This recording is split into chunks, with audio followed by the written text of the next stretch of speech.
Before winter closes in on the Antarctic, Captain Cousteau lifts off Calypso's helicopter pad to evaluate the navigability of the fast-changing seas ahead.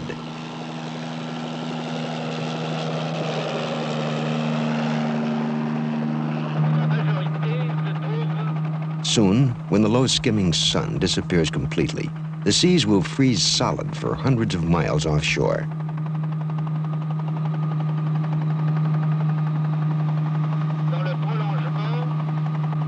During the short South Polar summer, Cousteau has been studying the waters and marine life of the frozen continent.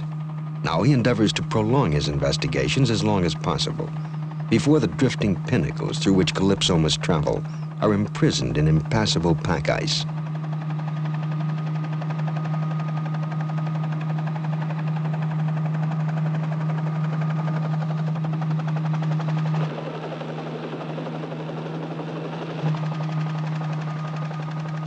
Below us, a colony of crab-eater seals anticipate winter by fattening up on concentrations of krill, the basic food for both mammals and birds in these bountiful Antarctic seas.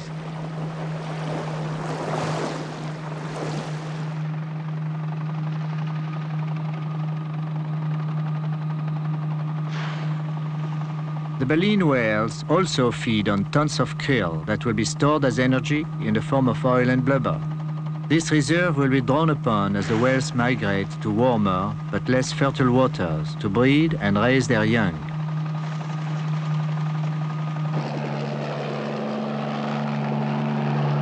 We return to Calypso over gigantic tabular icebergs. Some have measured up to 100 miles in length. I am now convinced that we have very few days left before winter puts an icy lid on Antarctic waters.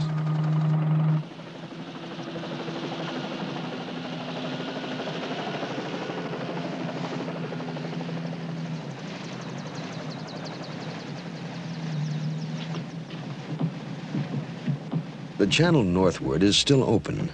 The men of Calypso will now attempt to take advantage of fleeting summer days to pursue their investigations in northern waters, which will be the last to become locked in ice.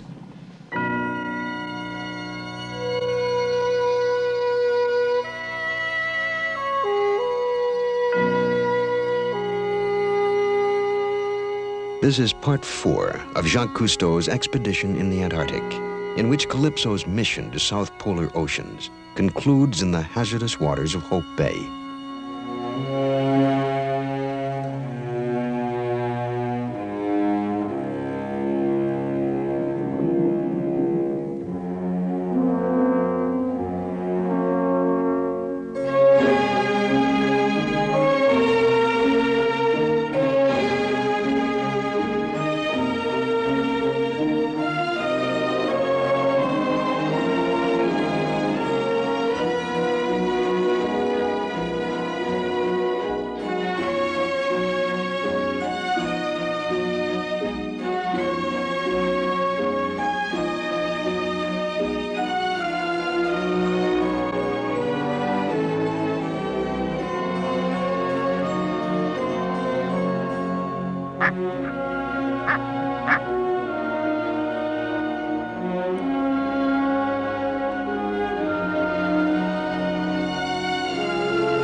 En route to Hope Bay, Calypso travels north along the Antarctic Peninsula, picking her way through channels, islands, reefs, and icebergs. With the chill of advancing winter in the air, blue-eyed cormorants feed in the abundant sea and flock for mass migration to warmer waters.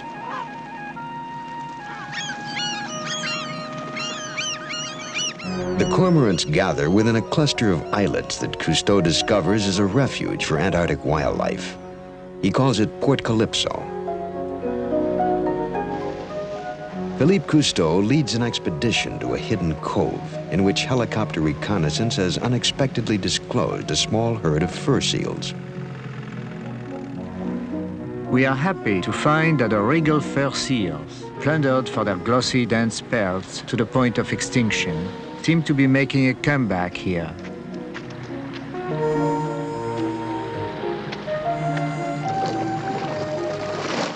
In this paradise, virtually inaccessible to man, the seals play and preen their foot-long whiskers.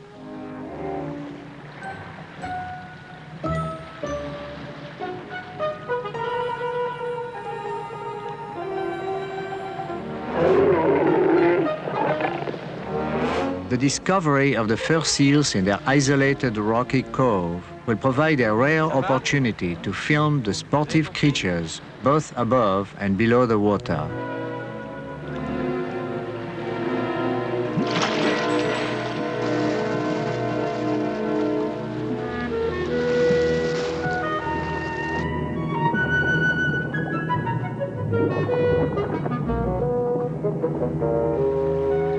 The fur seals are currently protected by the Antarctic Treaty. Now they are unafraid of man, and their behavior is practically undisturbed by the presence of their fellow flippered visitors.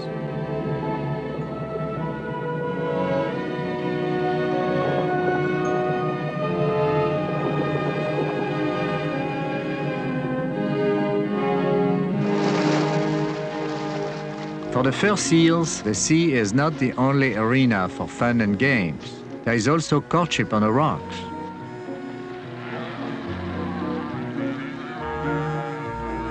A flirtatious young female pursues a handsome bull.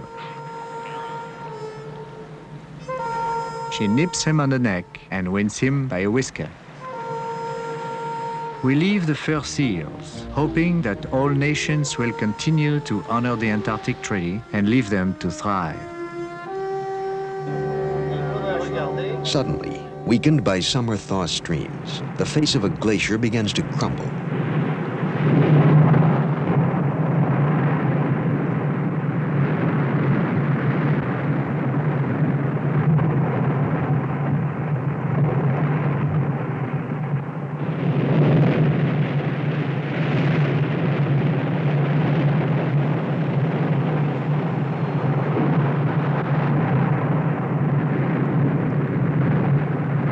The channel ahead could soon be clogged by these falling mountains of ice.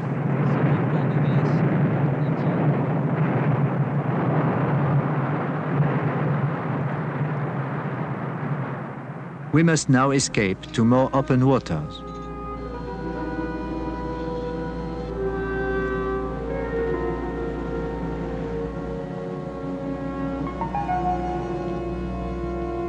In a few minutes, what were clear waters ahead turned into a field of drift ice, pushed toward Calypso by erratic currents.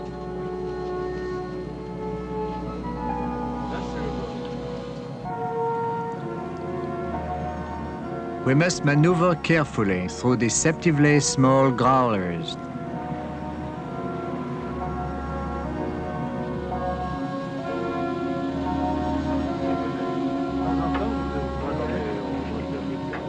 Our wooden hull is scraped as we encounter even larger ice blocks.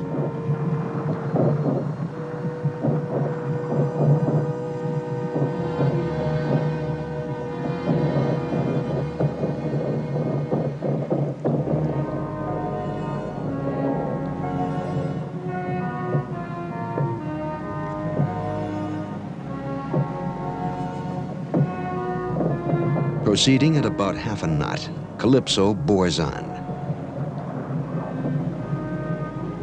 The channel is now so packed, the ice blocks cannot be avoided.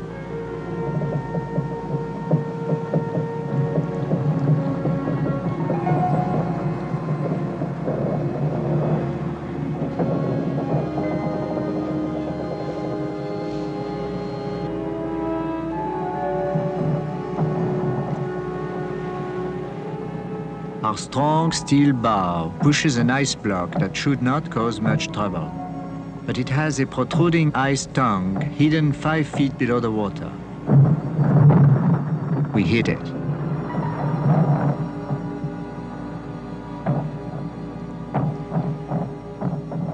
The ice block bounces back, striking Calypso under the rear, where our vulnerable rudders and propellers are.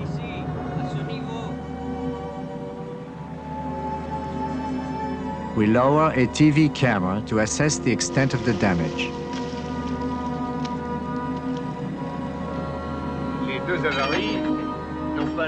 In the ship's mess hall, the TV monitor reveals that one of the two propellers is bent.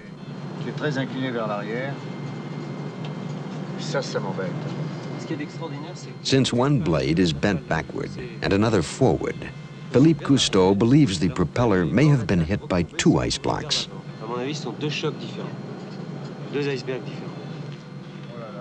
They have to proceed to the protection of Palmer Station and repair it there.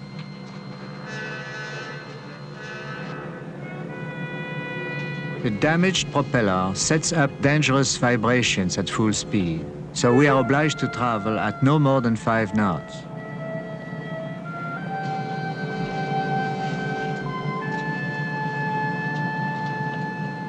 With limited visibility, we come upon an uncharted hidden reef identified only by the waves created by the submerged rocks. You can trust no map here.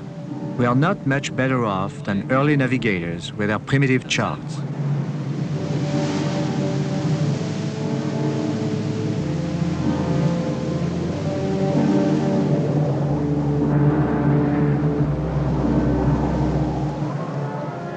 Calypso heads for shelter at Palmer Station, the nearby American base.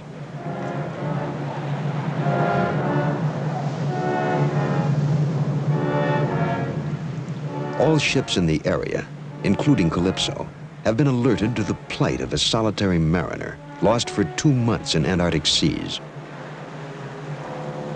3 days later, at Palmer Station, the saga of Dr. David Lewis ends. A launch helps him tie up to Calypso.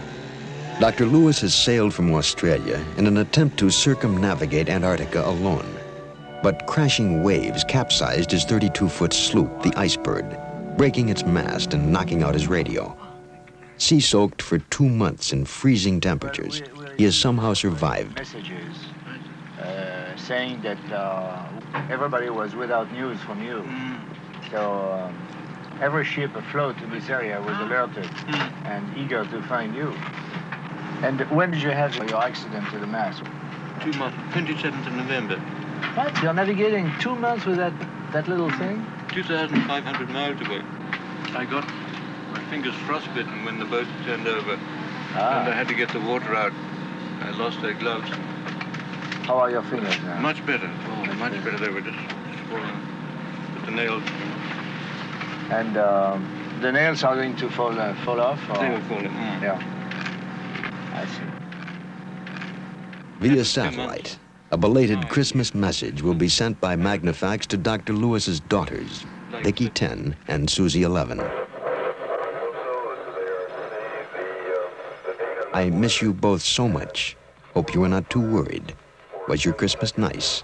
I shared mine with the little Icebirds. I love my girls more than anything in the world. Daddy. Dr. Lewis is bewildered, dubious about the space-age transmission of this message, so important to him. Copy. And we are ready to transmit in 10 seconds.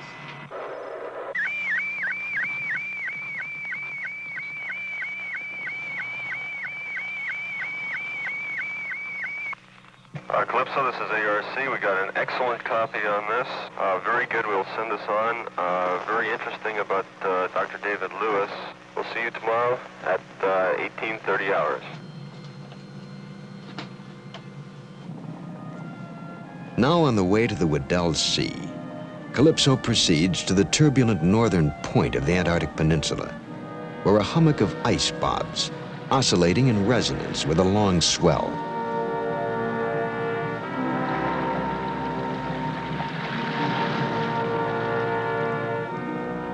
As Calypso turns due east through the narrow passage of the Antarctic Sound, an opening between obstructing icebergs is found.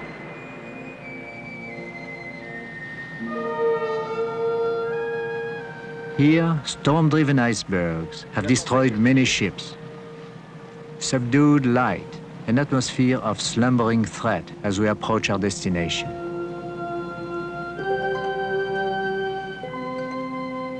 The gateway to the now placid Weddell Sea. The Argentinians ruefully called it Esperanza, Hope Bay.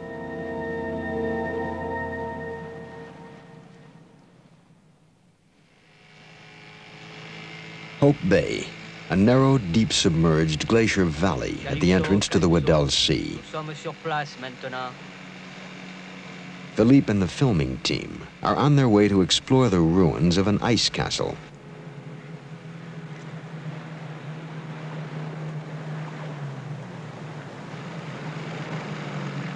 The stranded iceberg is in a state of disintegration.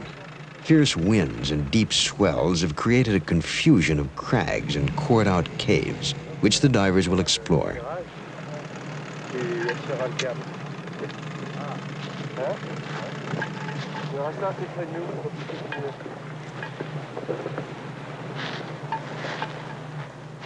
Philippe discovers that there is a tunnel leading down through the center of the iceberg. Passez-moi la caméra sous-marine, la 9. Dorado enters a fretted arch through which raging seas have coursed and disappears into the catacombs.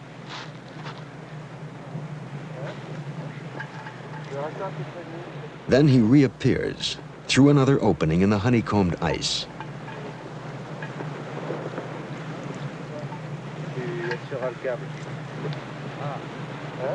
He has found that there are more tunnels large enough to dive through. This will be the first dive ever within an iceberg.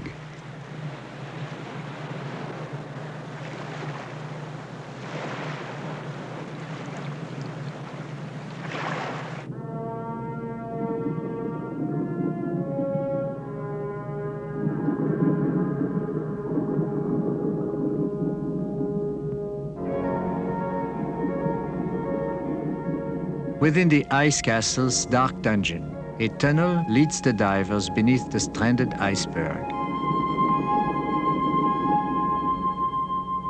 The fragile structure could collapse at any moment and hurl upon the divers tons of icy debris.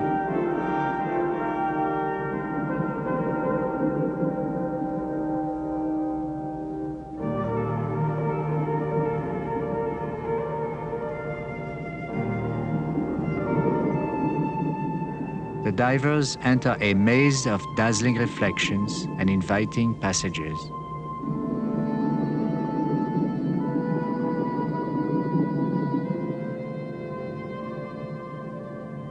Soon, apprehensions fade. The men cannot resist running their hands along the icy walls as they glide through the eerie sculpture.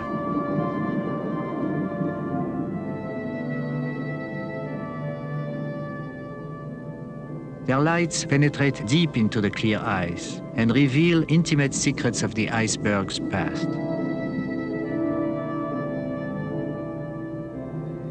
Every storm, every winter and summer of the last 500,000 years, when the berg was part of a glacier, is etched in the now slowly melting crystal.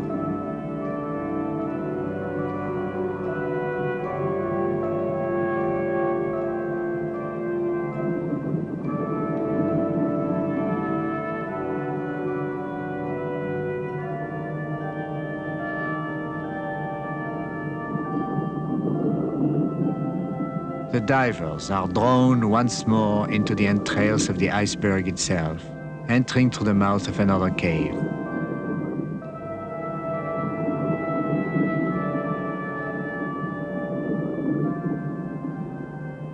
They find themselves within a crystal cell.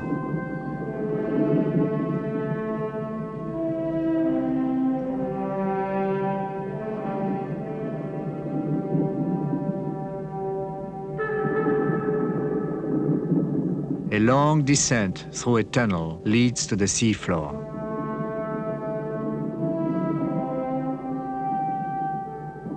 Now they prudently regroup to ascend together along the exterior of the ravaged iceberg.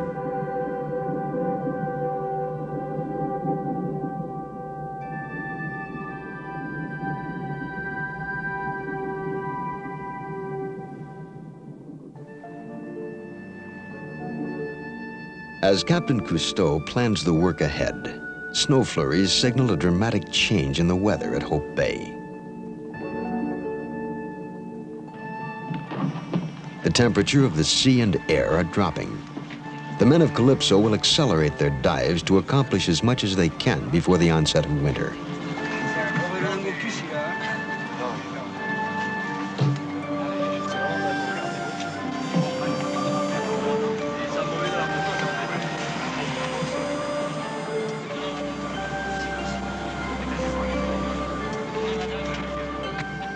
Time out as the first real snowfall makes boys out of men.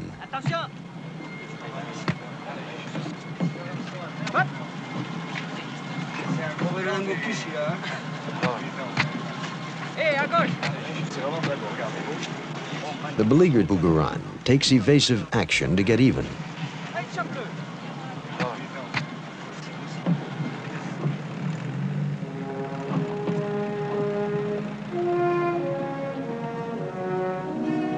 February in the Antarctic, the end of the brief South Polar summer, and soon the beginning of 9 months of winter.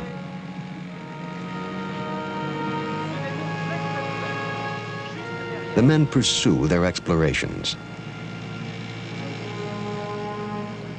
They do not suspect that this first snow of winter will soon turn into a fateful, raging blizzard at Hope Bay.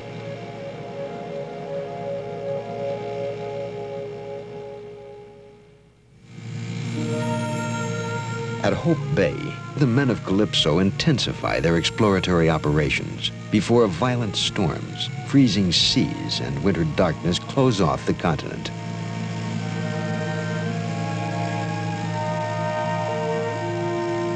Penguins are gathering at the edge of the sea because of the abrupt change of weather.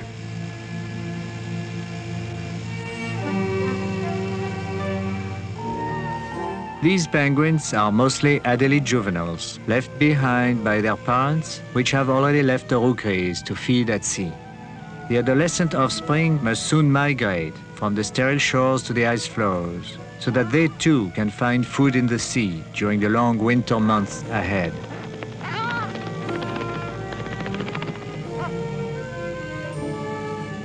Because of the basic simplicity of life cycles in the Antarctic, the behavior of animals can be more easily observed and interpreted. Young penguins under early winter conditions are good examples of adaptation to extreme environmental challenges.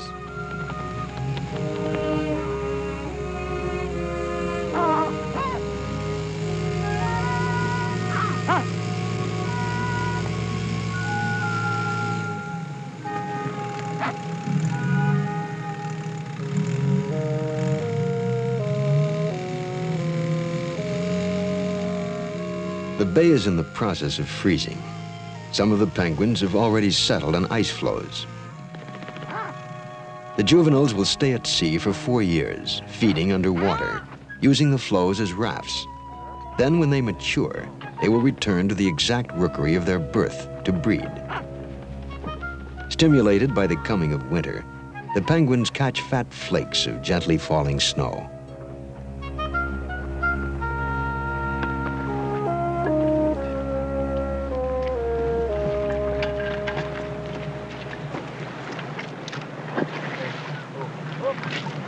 Now the divers prepare to film the penguins' migration from the nearby rocky shoreline to the floating ice.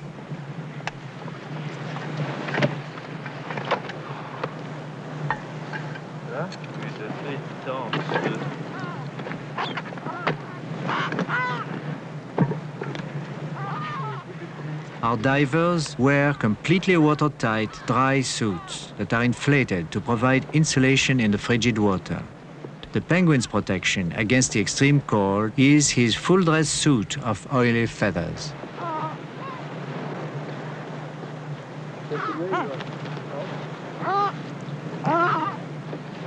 Physiologists are studying human adaptation to South Polar stresses. Much has been learned from the warm-blooded penguins, who can frolic for hours in freezing seas that would in minutes kill an unprotected man.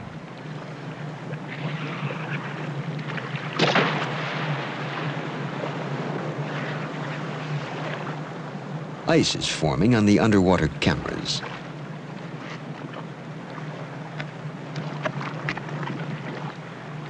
Philippe will film for as long as he is able.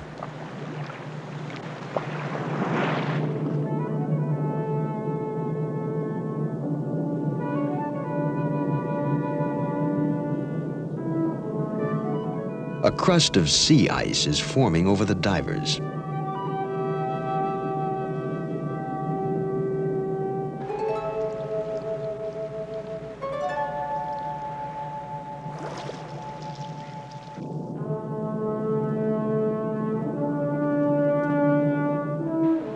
As the weather worsens along the shoreline, a young penguin triggers a general migration to the security of the ice floes.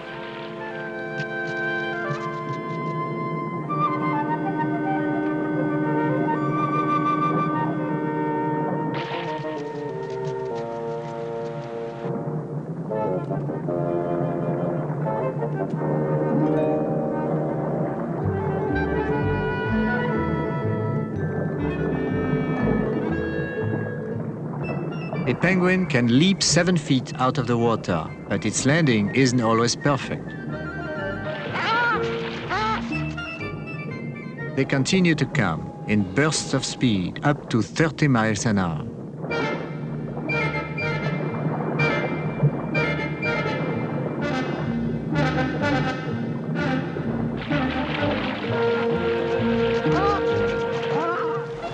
The young penguins dart past our divers, impelled to reach the floes.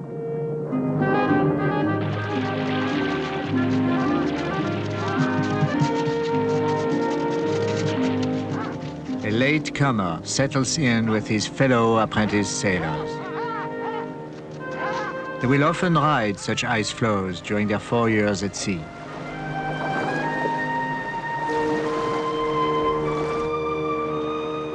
The snow is still falling when Philippe terminates the dive. The inflated dry suit may add buoyancy in the water, but it's cumbersome on land. The men prepare to return to Calypso. For a last fling in the water, Dominique Soumillon has blown up his suit to most impressive proportions.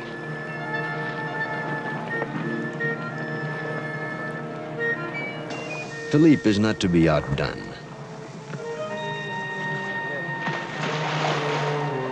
Soumillon takes to the water unencumbered by tanks, and the Antarctic Sea becomes a swimming hole.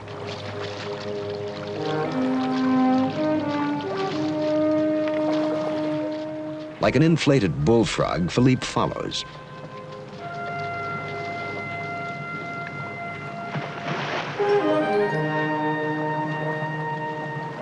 It is a toss-up as to which bullfrog will become king of this pond.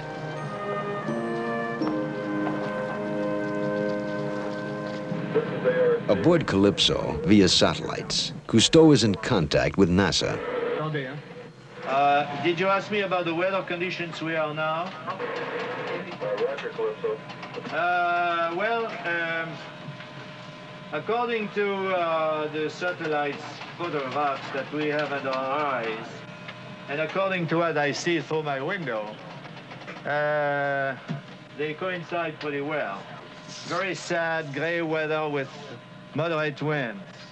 And now we are beginning to have a growing sea, and there is a fairly strong depression coming from the west, and that is probably going to hit us tomorrow. Cutting an open lane through the slushy sea, the divers return to Calypso as the snow continues to fall.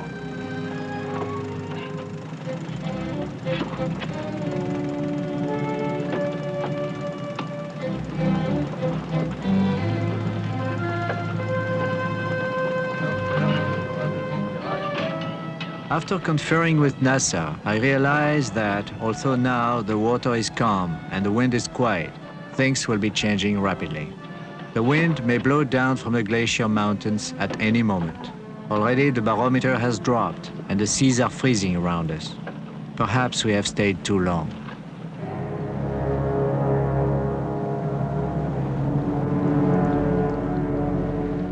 Cousteau must hurry from the storm area. But Calypso is on a long anchor, and before it can be raised, a fierce wind hits Hope Bay.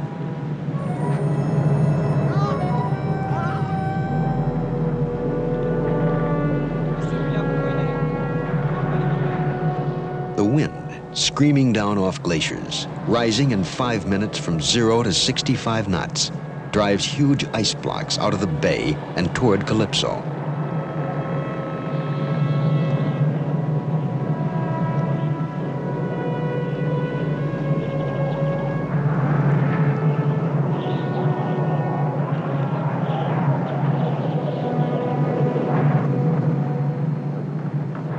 A jagged ice block is on a collision course with Calypso.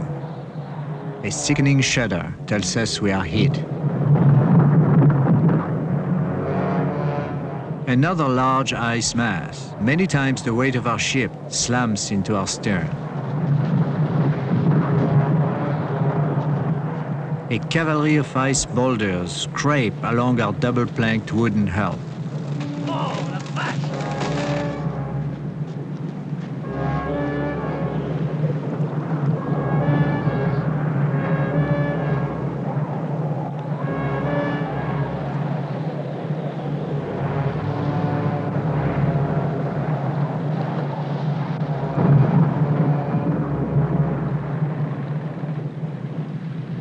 It is a futile fight against an overwhelming adversary.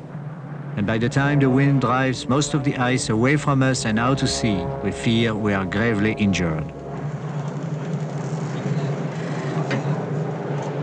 To assess the damage below, Falco has been winched down by the diving saucer crane. For Hope Bay is still too rough to put down a dive ladder.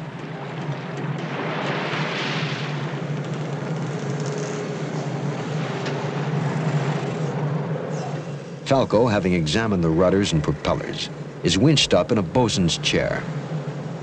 Cousteau and all on board anxiously await his report.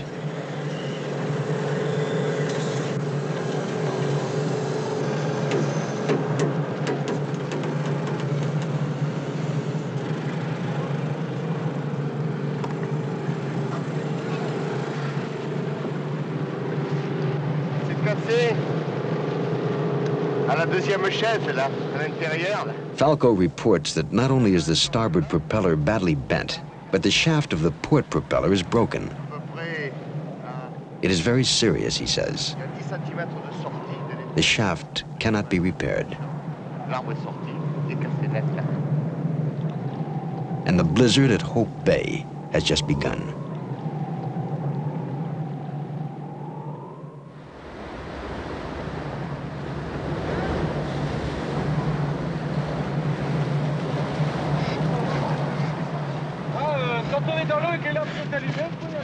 Philippe Cousteau leads an emergency dive beneath the stern of injured Calypso. The seas of Hope Bay are still turbulent. The men chance a dive ladder for their descent.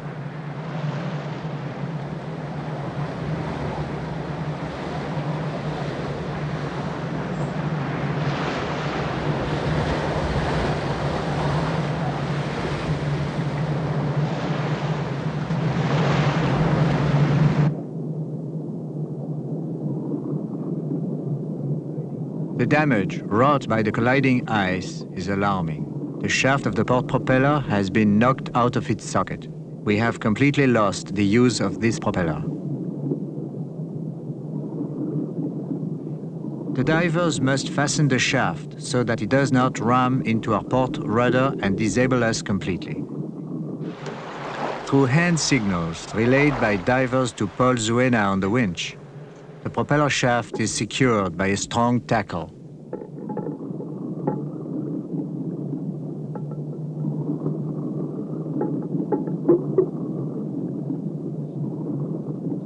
Although the starboard propeller has also been damaged, the divers dare not tarry to attempt to repair it. The barometer is going down, and the blizzard at Hope Bay worsening. Calypso must lift anchor.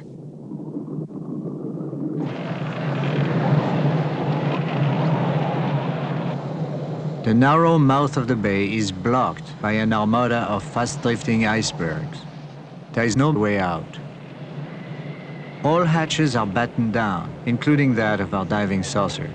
The blizzard begins to turn day into night.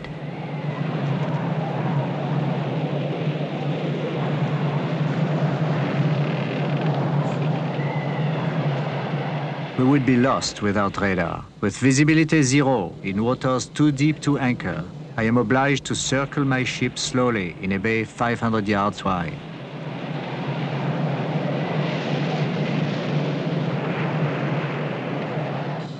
The wind rises to hurricane velocity, over 80 knots.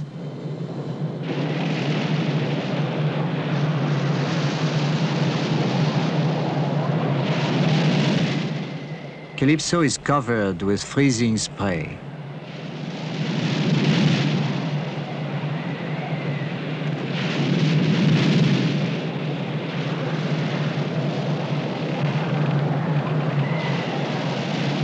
We circle in the blizzard for 3 days and 3 nights on our single bent propeller.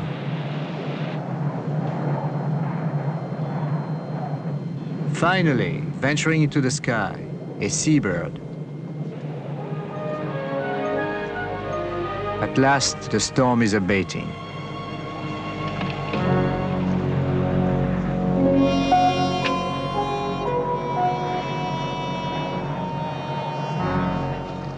After spending 3 days on the bridge, Captain Cousteau gets his first opportunity to inspect his ship.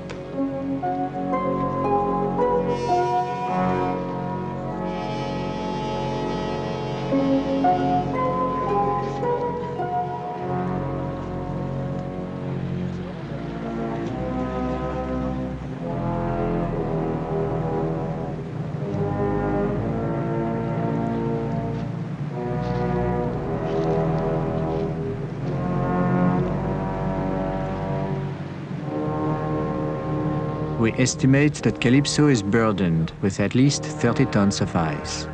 That makes her top heavy. She is not so far from capsizing, especially if the wind and sea rise against her again.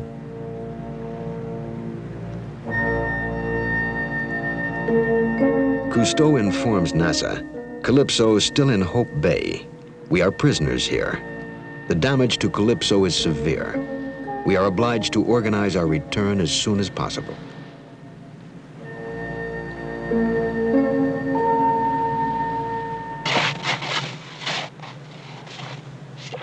Calypso digs out.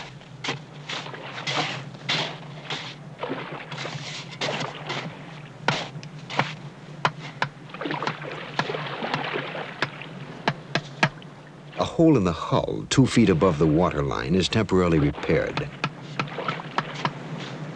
The anchor chains are freed.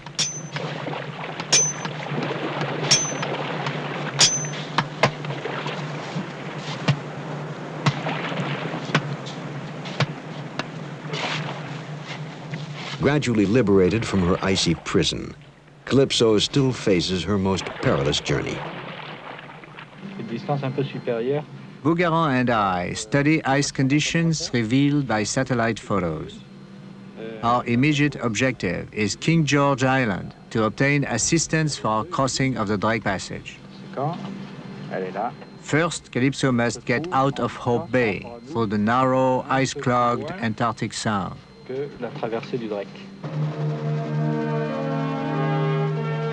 Our reconnaissance helicopter goes ahead to show us the way out. It is to lead us through the ice toward the low sun over the sea.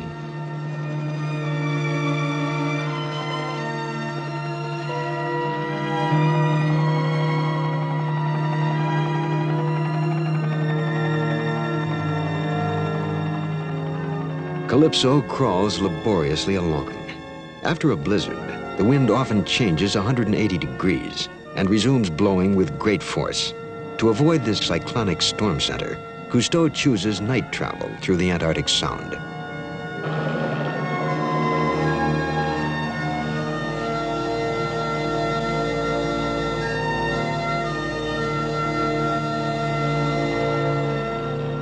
The helicopter returns to lead them through the obstruction immediately ahead.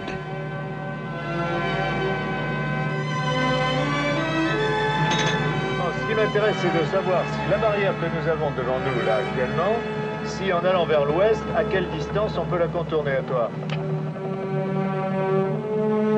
Calypso, pursued by winter, is led by the helicopter to the ice-free waters that lead to King George Island.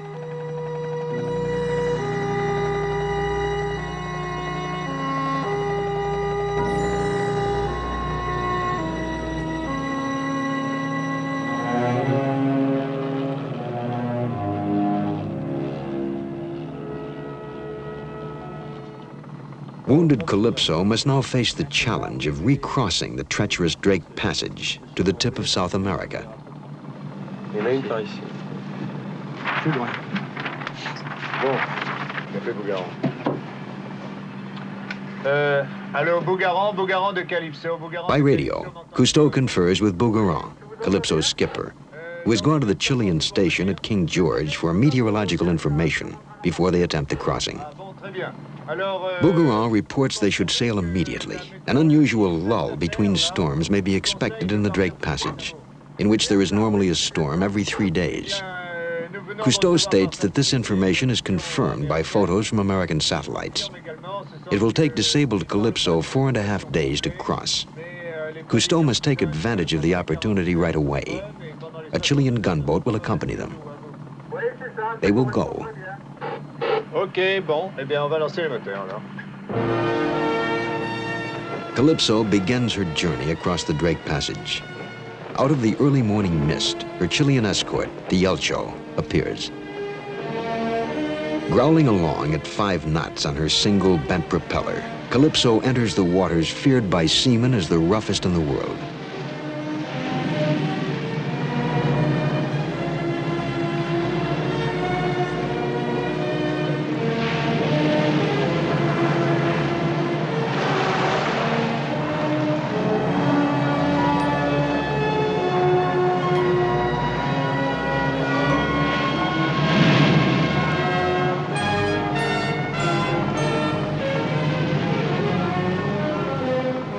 In addition to the Yelcho, NASA and NOAA satellites, as well as the US Navy's Fleet Weather Service, are keeping constant watch on our damaged ship.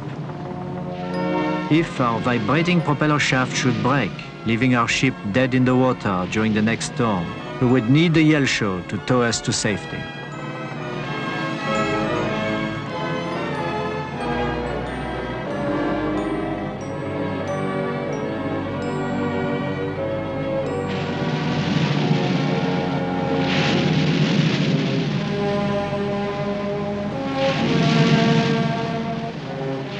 The sudden appearance of dolphins off our bow tells us that we are at last nearing land.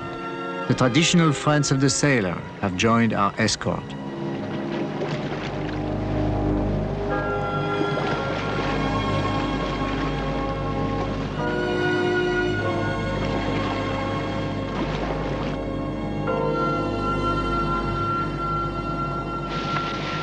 Calypso, this is Lock Stewart at Goddard. Contact us when you reach safe water. When you reach safe water. Look, I can answer you that we did reach safe waters. We are now approaching the entrance of the Murray Channel, and we are in safe water. Over. Commandant Cousteau, we're all going to drink a toast to you on that. We're just real glad to hear that you're in safe water. Over. Off the tip of South America, Captain Cousteau leaves Calypso in a Zodiac to pay a visit to the Chilean gunboat.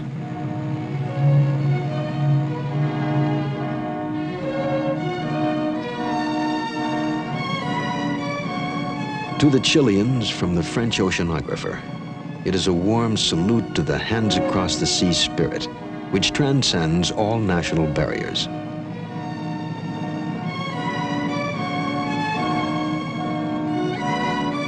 Cousteau boards the Yelcho to express his appreciation to its crew and its captain. Lieutenant Commander Carrasco welcomes Captain Cousteau.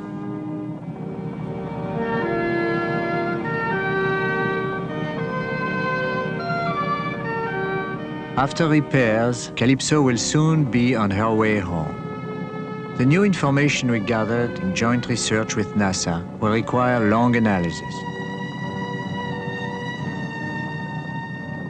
Calypso has successfully probed the most dangerous of waters. Assaulted by icebergs and besieged by savage storms, she has survived. In her greatest and most challenging adventure, limping but unvanquished, Calypso has come through.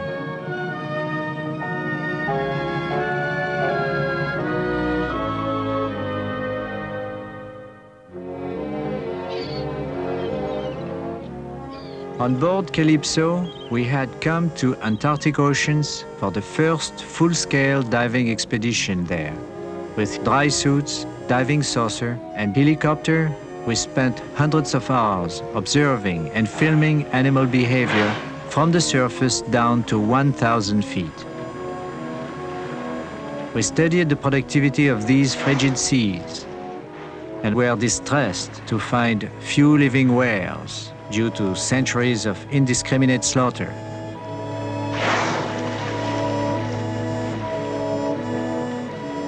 We did find the waters to be the most biologically rich in the world, and above, a transparent atmosphere that reminded me of that of my childhood when I could see the Alps from the Eiffel Tower in Paris.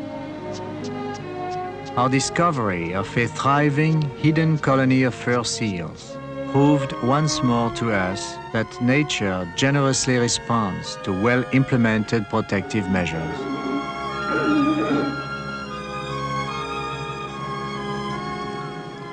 Our constant companions were the penguins. They revealed to us their long, swift flights under the sea and their courage when they successfully confronted their predators.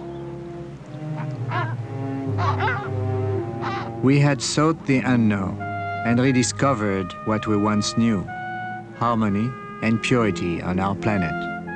May the last continent explored by man be the first continent not plundered by man. Out of the midnight of misdeeds against nature, may there come a dawning of respect and love for the wild creatures and secret places of the last virgin land on Earth, Antarctica.